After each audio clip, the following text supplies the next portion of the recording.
Next, the greatest value that must be given to x, so that the number 7713x8 is divisible by 4 is.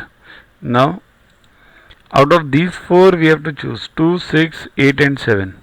So here the number is 7713x8 divided by 4. Now you can try anything, but the point is only try those options which are given in the exam. Others you will be wasting your time. Start with the greatest value from the options. Why? Why greatest value?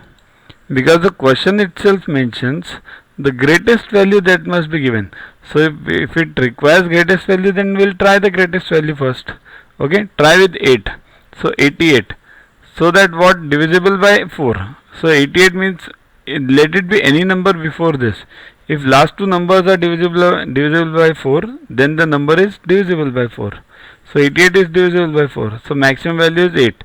You need not try any other value also now.